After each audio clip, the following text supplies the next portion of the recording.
नमस्कार दोस्तों स्वागत है आपका हमारे चैनल इंस्पायर इंडियन विद विजय में। दोस्तों, जब आप ये सुनते हैं कि Bharat mother of all trade deals करने जा रहा है तो सबसे पहले हमारे दिमाग में यह सवाल उठता है कि क्या ये डील अमेरिका से होने जा रही है। क्योंकि पिछले साल तक जो कहा जा रहा था इंडिया यूएस ट्रेड डील 500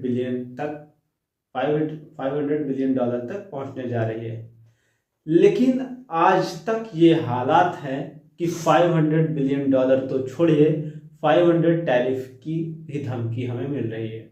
जी हाँ, डोनाल्ड ट्रंप की ओर से अभी तक हमारे ओर जो भी टैरिफ पेनाल्टी लगाए गए हैं उसमें भी अभी उन्हें चैन नहीं मिल रहा है। उन्होंने अभी हमारे ऊपर एक धमकी और लटका रखी है जिसमें 500 बिलियन का ट्रेड डील तो छोड़िए, 500% की टैरिफ लगाने की उनकी एक नई कवायद चल रही है। दोस्तों, आज हम इस डील के बारे में विशेष रूप से विस्तार में बात करें इससे पहले हम आपसे एक रिक्वेस्ट करना चाहते हैं। यदि आप हमारे चैनल पर नए हैं तो चैनल को लाइक करें, सब्सक्राइब करें और शेयर करें और कमेंट करना न भूलें। आइए अब इस डील के बारे में हम विस्तार से बात करते हैं। जी हाँ दोस्तों, तो सवाल यह है कि अगर ये डील अमेरिका से नहीं तो फिर भारत किससे डील करने जा रहा है, जो कि जिसका इतना हवा हल्ला मच रहा है, इतना चर्चा चल रहा है। जवाब है यूरोपीय यूनियन, ईयू, यानी 27 देशों का एक ऐसा समूह एक साथ बाजार के रूप में प्रकट हुआ है और आज हम इसी के बारे में वीडियो में समझेंगे। ये डील क्या है, भारत को इससे क्या फायदा मिलेगा, कौन से सेक्टर चमकेंगे और सबसे जरूरी कहां फंस सकता है भारत। वीडियो के अंत तक देखिए क्योंकि आखिरी हिस्से में एक ऐसा रिस्क जिस पर बहुत कम लोगों ने खुलकर बात की है, आज हम उसके बारे में भी बात करेंगे। दोस्तों, सच कड़वा है लेकिन साफ है। अमेरिका के साथ हमारी ट्रेड डील क्यों नहीं हो पाई, इसके बारे में भी बात करेंगे। प्रोटेक्शनिज्म को बढ़ावा दे रहा है, हर कोई देश कर रहा है, हम भी बढ़ावा दे रहे हैं। टैरिफ वॉर की लैंग्वेज चल रही है, ट्रेड डील पर क्लियरिटी अभी तक नहीं हुई है। ये तो रही अमेरिका से हमारी मांग। अब आइए भारत को क्या चाहते हैं, भारत को क्या चाहिए इसके बारे में बात करते हैं। भारत को चाहिए एक stable market, predictable policy, long term export growth. और अब आते हैं ईयू पर।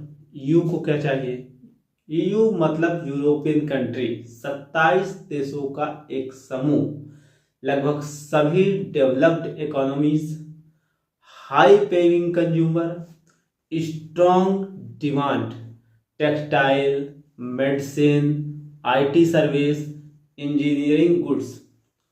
और सबसे बड़ी बात, भारत पहले ही ईयू के साथ ट्रेड सरप्लस में है, यानी हम उनसे पहले से ही ज़्यादा कुछ बेच रहे हैं, हम उनसे अभी तक खरीदते भी कम हैं। और अब इसमें एक अच्छा और कुछ होने जा रहा है कि हम उन्हें और भी ज़्यादा उनके बाजार में अपने सामान को पहुंचा पाएंगे यदि यह डील एफईटीए के अंतर्गत हुई, अर्थात फ्री ट्रेड एग्रीमेंट। क्योंकि भारत अब तक जितनी भी ट्रेड डील्स की है उनमें से सबसे बड़ी यह डील होगी, एक साथ 27 देशों के साथ होगी। यह कोई ओवरनाइट डील नहीं है। बातचीत शुरू हुई थी 2004 में, 21 साल बाद अब जाकर फाइनल स्टेज पर यह पहुंची है। इनमें से 24 चैप्टर हैं जिसमें लगभग 20 पर एग्रीमेंट हो चुका है और 4 पर अभी भी सहमति होना बाकी है।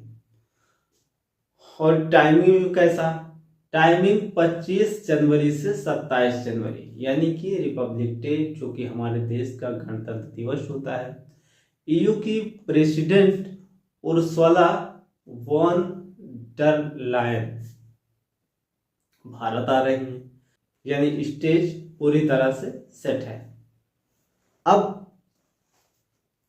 असली सवाल, भारत को क्या मिलेगा? सबसे पहला फायदा, इस टैरिफ वार के दौर में भारत ईयू में 10 से 15% की ड्यूटी देता है। बांग्लादेश, वियतनाम ड्यूटी फ्री बेचते हैं। एफटीए के बाद इंडिया लेवल प्लेइंग फील्ड है। इंडिया गुड्स ज़्यादा कॉम्पिटिटिव हैं और सेक्टर वाइज भी टेक्सटाइल और अपेरल ऑलरेडी $37 बिलियन का एक्सपोर्ट होता है। अनुमान 2030 तक $100 बिलियन लेबर इंसेंटिव जॉब्स भी बढ़ेंगे। आइए फार्मा सेक्टर में भी बात कर लेते हैं। वॉल्यूम सप्लाई बढ़ सकते हैं। आईटी और सर्विस सेक्टर में हाई पेइंग ईयू के क्लाइंट होते हैं। डिजिटल सर्विस कंसल्टिंग इंडिया की कोर स्ट्रेंथ है। ईयू बड़ा लग्जरी मार्केट है। Duty cut, margin better, Germany, France market, China plus first strategy में इंडिया ही फिट बैठता है। कुल मिलाकर बायलेटरल ट्रेड 30% ग्रो कर सकता है। जॉब, एक्सपोर्ट, फॉरेक्स अर्निंग ये भी बहुत ज़्यादा होंगे।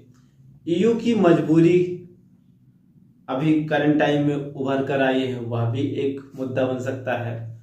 चाइना से डिपेंडेंसी उसको घटानी है, सप्लाई चेन डाइवर्सिफाई करनी है। इंडिया लार्ज मार्केट है प्लस मैन्युफैक्चरिंग का हब भी है, बनता जा रहा है। 4500 से ज़्यादा यूरोपियन कंपनीज भारत में ऑपरेट कर रही हैं।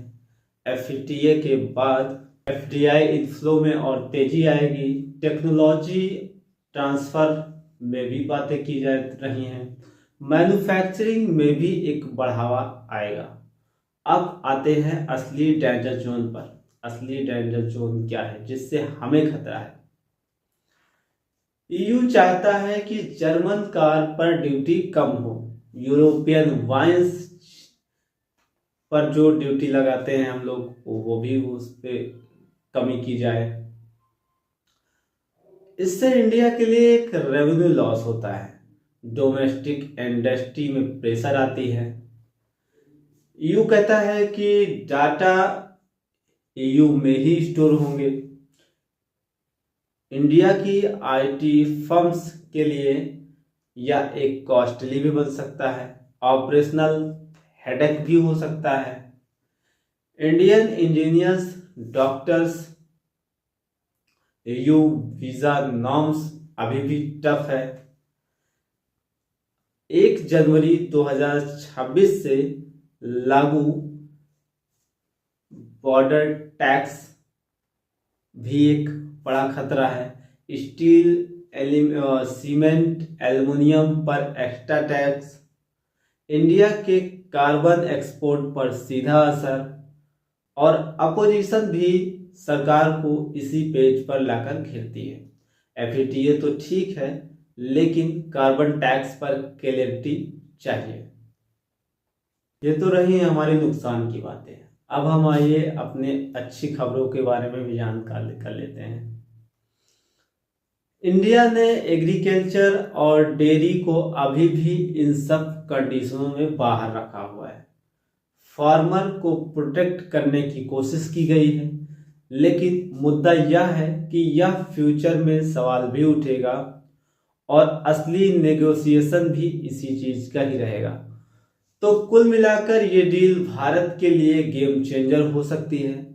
एक्सपोर्ट, जॉब, एफडीआई को बूस्ट कर सकता है, लेकिन बिहाइंड सेलिब्रेशन खतरनाक भी है।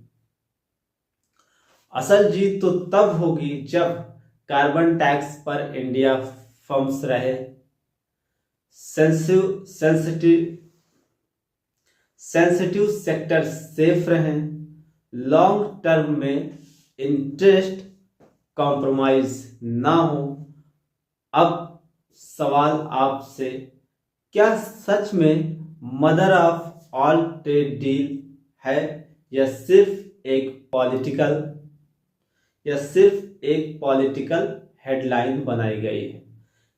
कमेंट में बताइए और जुड़े रहिए हमारे साथ।